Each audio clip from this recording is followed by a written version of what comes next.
we won in the maritime dispute. We won that, but we are not prepared to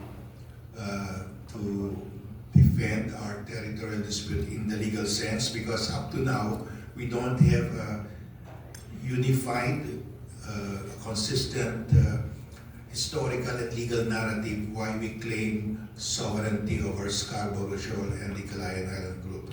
If you go to YouTube, there's a video of former Senate President Enrile, who later became the Chief Presidential Legal Counsel of President Bongbong Marcos.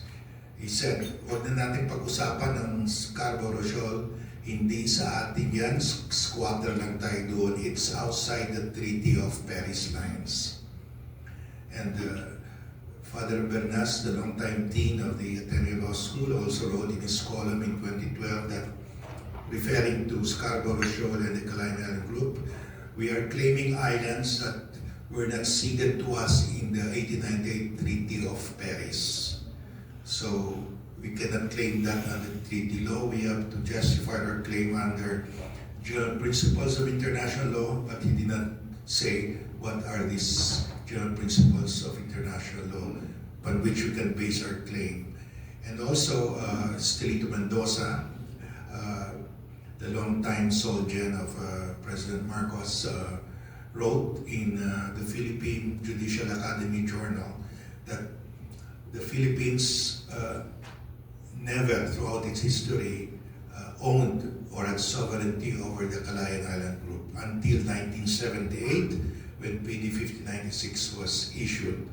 So if you base our claim as of 1978, we are too late, because China claimed the Spratlys in 1947 in that 9-line map of 1947.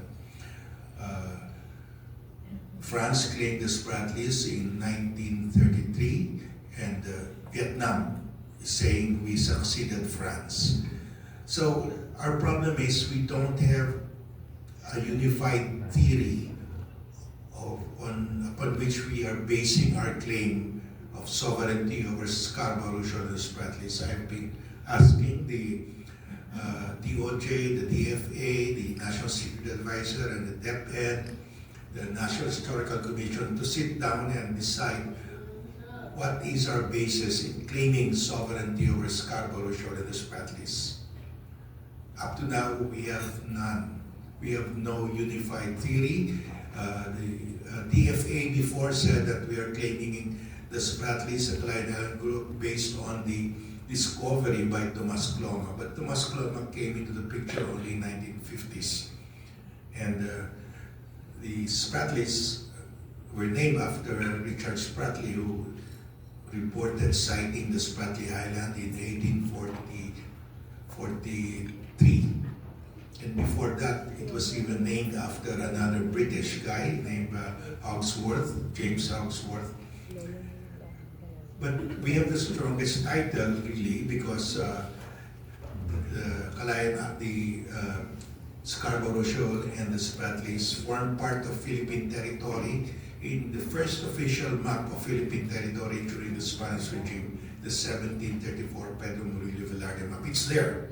And in the second official map of Philippine territory under the Spanish regime, the 1808 Carta General del Archipelago de Filipinas, it's there. Scarborough Shoal with depth soundings, and the Spratlys are also there. And finally, the most complete and most detailed map of Philippine territory during the Spanish regime, the 1875 Carta General del Archipelago Filipino. You can see there Bajo de Masinloc or Scarborough Shoal with depth soundings, and the entire Spratlys with depth soundings with names. And China or Vietnam or Malaysia does not have a similar map. So we have the strongest title, but we have not articulated it. We have been basing our claim on personalities who appeared very late in the game, or we even say that we never owned the Spratlys or Scarborough Shoal. But we have all the documents, all the legal principles. We just have to agree that this is our story. Because we have been telling the world different stories, and China, Foreign Minister Wang Yi of China, in a major policy speech in Washington, D.C. at CSIS, the leading think tank, Wang Yi said, Philippine territory is defined in three treaties: the 1898 Treaty of Paris, the Treaty of Washington, and the Treaty with the British in 1930. And Philippine territory is limited to the islands within the treaty lines. That would exclude Scarborough Shoal and the Spratlys, the Kalayaan Island Group. Of course, he was wrong, but we don't have an official position. We need to sit down, and this is the legal and historical narrative of the Philippines on why we have sovereignty over Scarborough Shoal and the Spratlys, and this is what we should be teaching our school children, and this is how we should explain it to the world. For example, Scarborough Shoal is just around